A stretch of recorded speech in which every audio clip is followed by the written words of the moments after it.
नाज़रीन ग्रामी, गोश्त प्रोटीन का एक अहम जरिया है। इसके अलावा इसमें vitamin B complex, iron, phosphorus और ओमेगा 3 फैटी एसिड भी वाफर मकदार में मौजूद होते हैं, जो अच्छी सेहत बरकरार रखने के लिए इंतहाई ज़रूरी हैं।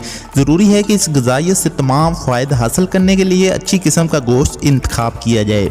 जी नाज़रीन ग्रामी, आज हम आपको बताने जा रहे हैं कि बाज़ार से गोश्त खरीदते वक्त कौन कौन सी बातों का ख्याल किया जाए। नंबर 1, बदबू को चेक किया जाए। नाज़रीन ग्रामी, मुर्गी का गोश्त आमतौर पर बदबू के बगैर होता है, तहम शाज़ो नाज़र मौका पर इसमें हल्की सी स्मेल आ सकती है। जी नाज़रीन ग्रामी, गोश्त खरीदते वक्त इस बात का ख्याल रखें कि इसमें बिल्कुल भी बदसूंग या तेज बदबू ना हो।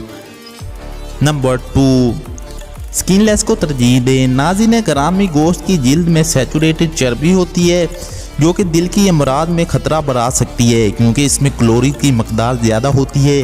लिहाजा ये मशवरा दिया जाता है कि जिल्द को हटाने के बाद ही गोश्त को इस्तेमाल किया जाए। नंबर 3, गोश्त का रंग कौन सा इंतखाब करना चाहिए। जी नाज़रीन ग्रामी, गोश्त का रंग अपनी ताजगी के बारे में बहुत कुछ बताता है। मुर्गी के गोश्त का रंग हल्का गुलाबी या सफ़ेद होता है। इस बात को यकीनी बनाया जाए कि इसमें सब्ज़ रंग का कोई भी धब्बा मौजूद ना हो। नाज़रीन ग्रामी, रेड मीट की सूरत में इसका रंग बिल्कुल सुर्ख होना चाहिए।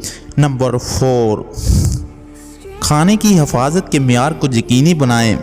नाज़रीन ग्रामी, फूड सेफ्टी के मियारात की जांच पड़ताल करना सबसे ज़रूरी इक़दाम है। पैक्ड गोश्त की सूरत में इस पर फूड सेफ्टी और स्टैंडर्ड अथॉरिटी का लेबल होना ज़रूरी है। नंबर 5, साख्त को चेक करें। नाज़रीन ग्रामी, टेक्सचर मजबूत होना चाहिए और रेशों को वाज़ेह तौर पर नज़र आना चाहिए। गोश्त पतला नहीं होना चाहिए। अगर आप उसे छूते हैं तो चिपचिपा नहीं होना चाहिए। जब आप गोश्त को काटते हैं तो उसमें पानी दिखाई नहीं देना चाहिए।